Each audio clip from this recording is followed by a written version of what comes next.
Shalom teman-teman. Ketemu lagi di Ibadah Sekolah Minggu GMI Makedonia Jakarta. Sebelum kita memulai ibadah kita, mari kita menyanyikan lagu Duduk Senang Berjalan Senang.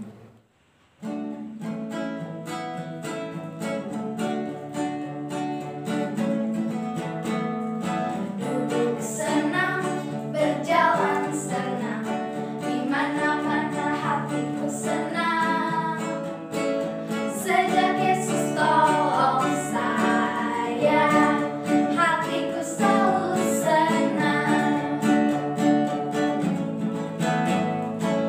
Duduk senang, berjalan senang, di mana-mana hatiku senang.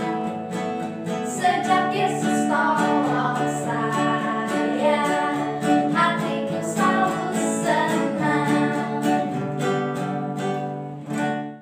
Teman-teman, mari kita berdoa. Tuhan Yesus, terima kasih Tuhan telah mempertemukan kami dalam ibadah sekolah minggu ini ya Tuhan. Berkati ibadah kami mulai dari awal, pertengahan hingga akhir.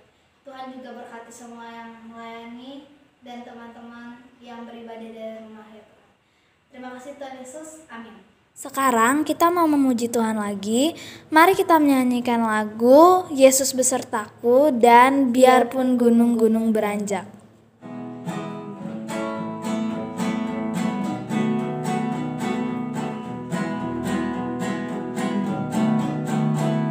Ku daki gunung yang tinggi, ku turun lembah yang dalam, ku melintasi padang rumput hijau membentang. Yesus besertaku, di kanan Kau ada.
kamu perlu tahu.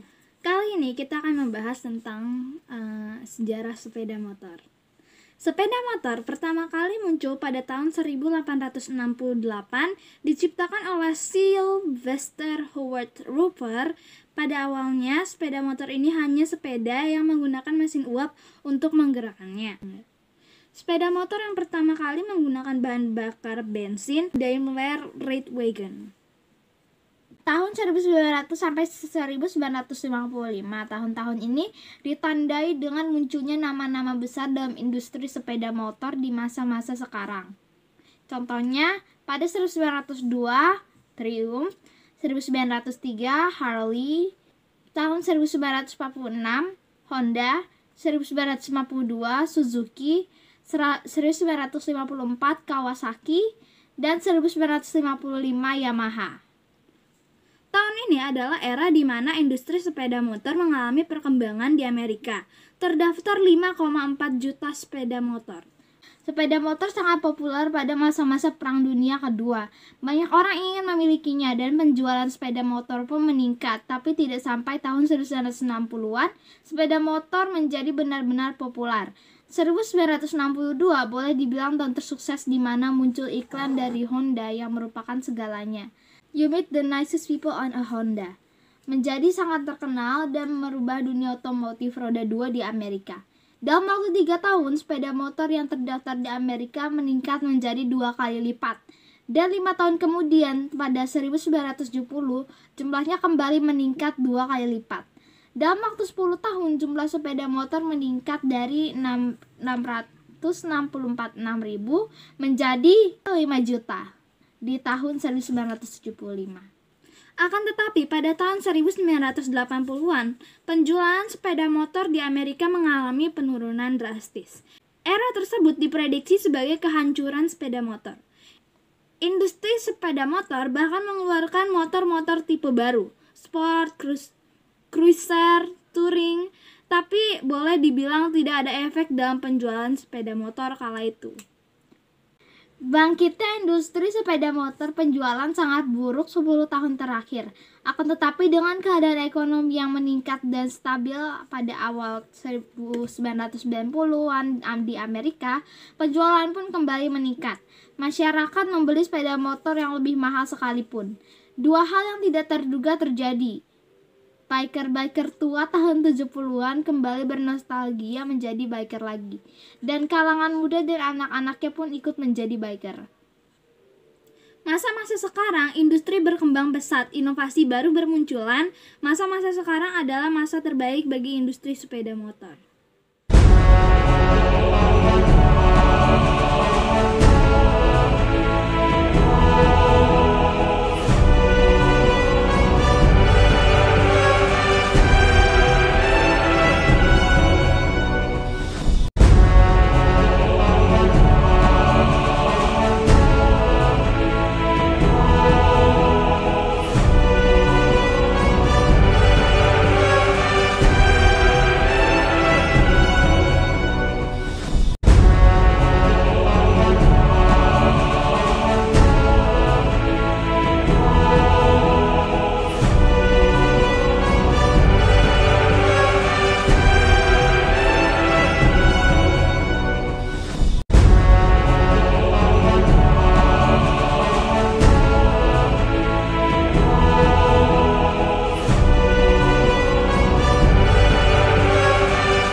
Saatnya kita mendengar firman Tuhan.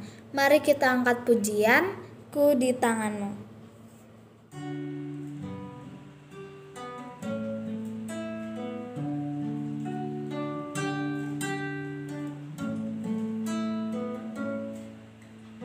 Ku di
sehat.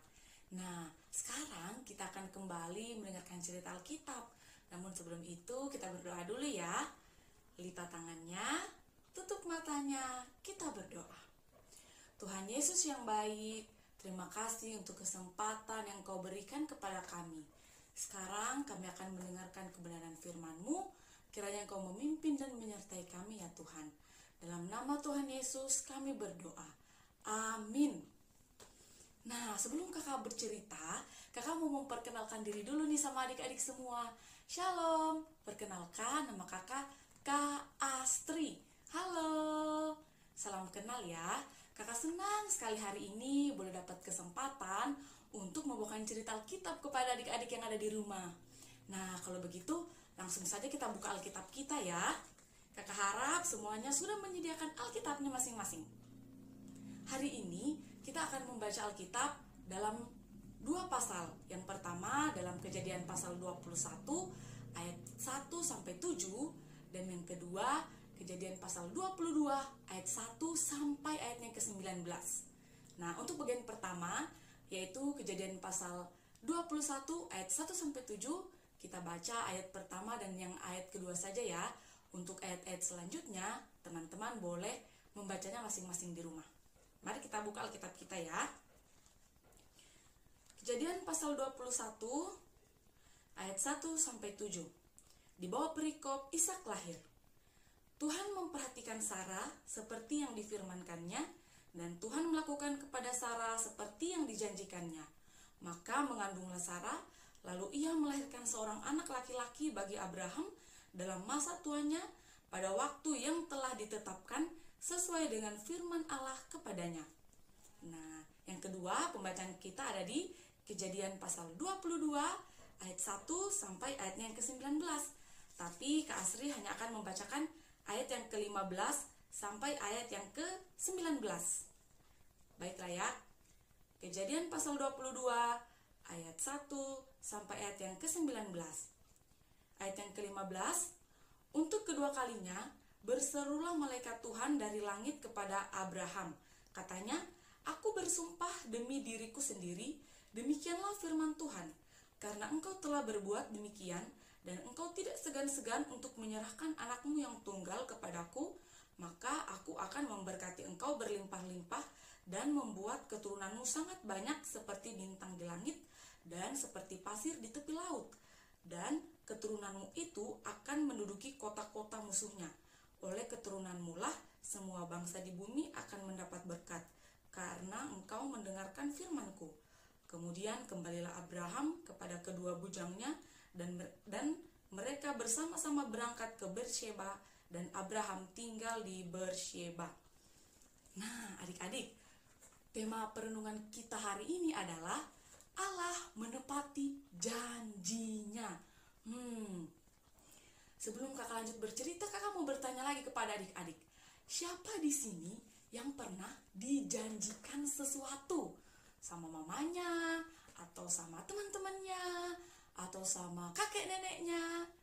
Nah, atau siapa di sini yang pernah berjanji kepada orang-orang yang ada di sekitarnya? Berjanji kepada mama dan papanya, berjanji kepada teman-temannya, atau berjanji kepada saudara-saudaranya? Ya, adik-adik, pasti kita semua di sini pernah dijanjikan atau berjanji sesuatu kepada seseorang. Nah, tetapi apa sih janji itu? Ya, janji adalah ungkapan kesediaan kita untuk melakukan sesuatu kepada orang di sekitar kita. Misalnya, kita bersedia untuk memberikan sesuatu, kita bersedia datang menolong, atau kita bersedia atau sepakat untuk bertemu pada jam yang sudah kita tentukan. Jadi teman-teman, janji itu bukan hanya sekedar ungkapan, atau bukan hanya sekedar omong-omong aja, ngomongan aja, tetapi janji itu adalah menuntut tindakan kita atau kesanggupan kita dalam kita menyanggupi apa yang telah kita katakan. Nah, itulah dia yang disebut dengan janji. Mungkin di antara kita pernah ada yang dijanjikan sesuatu, tapi yang menjanjikan itu lupa, sehingga membuat kita kecewa. Atau kita juga pernah menjanjikan sesuatu sama orang dan kita pun sendiri lupa. Ya, jadi itulah dia teman-teman. Manusia kadang bisa melupakan janjinya. Tetapi hari ini kita mau bercerita tentang janji Allah. Nah, janji Allah, Allah tidak pernah melupakan janjinya kepada umatnya. Hari ini kita akan membahas tentang janji Allah kepada salah satu hambanya, yaitu Abraham. Jadi adik-adik, di suatu negeri yang sangat jauh, yaitu negeri Haran, hiduplah seorang bapak yang bernama Abram. Dia adalah orang yang cukup kaya pada waktu itu. Dia memiliki banyak kambing domba, memiliki banyak budak, baik itu budak laki-laki maupun budak perempuan. Dia memiliki banyak harta benda, dan yang paling penting, dia memiliki istri yang sangat cantik sekali, yaitu Sarai. Wow! Tetapi adik-adik, ada satu hal yang belum dia miliki, yaitu dia belum memiliki anak. Sebab Sarai ini adalah seorang perempuan yang mandul, yaitu dia tidak bisa memiliki anak. Sedih sekali ya adik-adik ya. Dan pada suatu kali, datanglah firman Tuhan kepada Abraham. Firman Tuhan kepada Abraham itu seperti ini bunyinya. Abraham, pergilah dari negerimu dan dari sanak saudaramu dan dari rumah bapamu ini ke negeri yang akan aku tunjukkan kepadamu.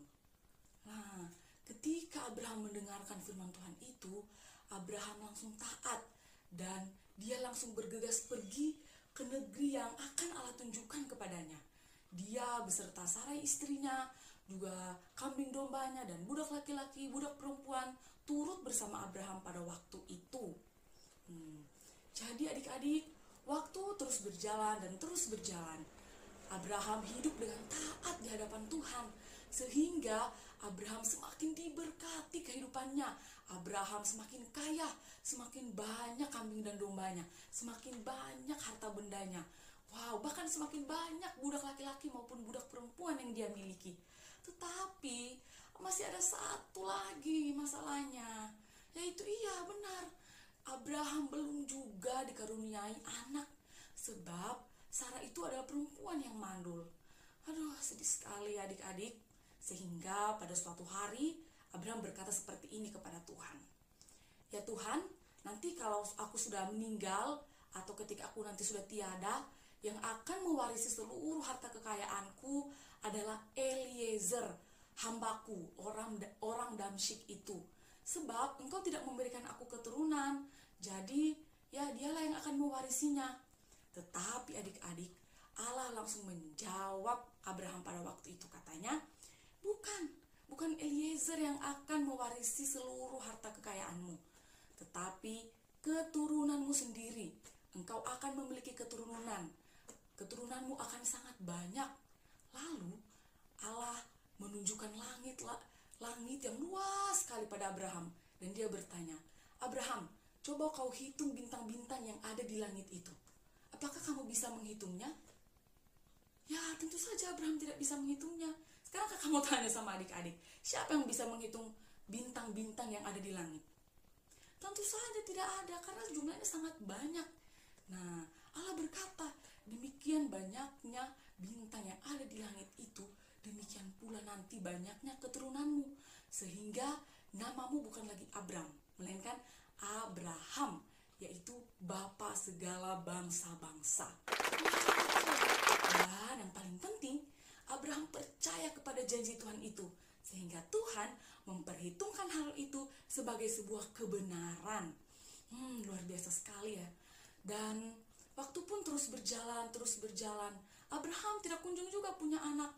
Hari berganti hari, bulan berganti bulan, tahun pun berganti tahun, sehingga Abraham pun sudah mencapai umur 100 tahun dan Sarah sudah 90 tahun.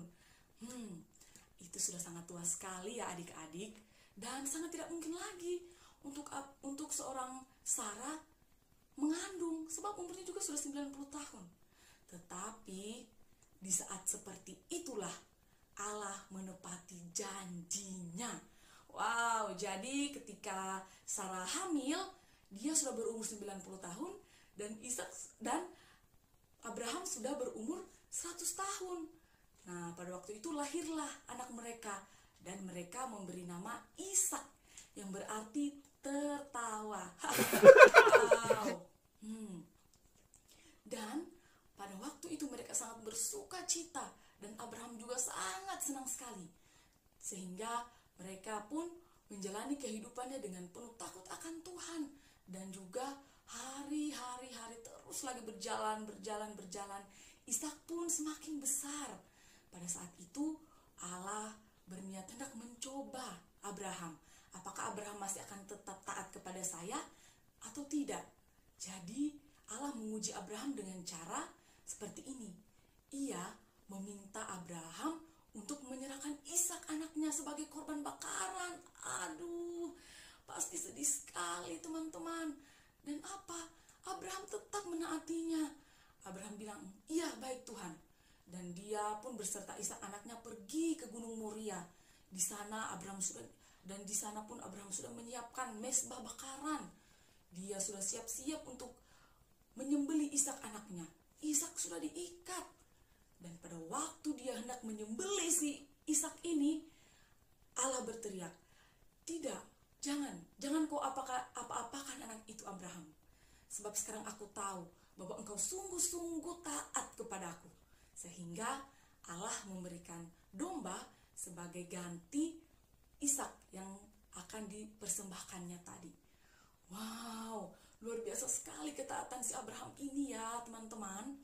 Nah, jadi adik-adik, hari ini kita mau belajar dari kisah Abraham, Sarah dan Ishak tentang janji Tuhan kepada mereka. Bahwa seberapapun lama kita menunggu, kita harus tetap percaya bahwa ketika Allah telah berjanji, Allah akan menepatinya. Karena Allah adalah pribadi yang tidak akan pernah mengingkari janjinya kepada kita, anak-anaknya. Ada begitu banyak janji Allah di dalam Alkitab ini, di dalam firman-Nya. Allah berjanji sangat banyak kepada anak-anaknya, kepada kita semua adik-adik. Sekarang tergantung kepada kita. Maukah kita taat? Maukah kita setia sama Tuhan Yesus? Maukah kita sabar menantikan janji Tuhan dalam kehidupan kita? Nah, sebelum Kak Astrid tutup firman Tuhan kita hari ini, kita ada ayat hafalan yang harus kita hafal. Ayat hafalannya ada dalam Mazmur pasal 18 ayat 31. Mazmur pasal 18 ayat 31. Adapun Allah jalannya sempurna, janji Tuhan adalah murni, Dia menjadi perisai bagi semua orang yang berlindung padanya. Sekali lagi ya, adapun Allah jalannya sempurna, janji Tuhan adalah murni, Dia menjadi perisai bagi semua orang yang berlindung padanya. Ya, itu dia ayat hafalan kita ya.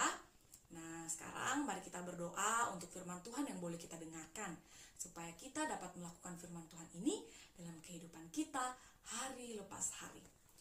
Lipat tangannya, tutup matanya, kita berdoa. Tuhan Yesus yang baik, terima kasih untuk cerita Alkitab yang boleh kami dengarkan hari ini. Kiranya Engkau memberkati setiap kami ya Tuhan, agar kami dapat melakukan firman Tuhan ini dalam kehidupan kami hari lepas hari, dan agar kami boleh tetap setia dalam menantikan penggenapan janji Tuhan dalam kehidupan kami. Dalam nama Tuhan Yesus kami berdoa. Amin. Amin. Dadah. Terima kasih teman-teman. Dadah. Tuhan Yesus berkati. Sampai ketemu lagi.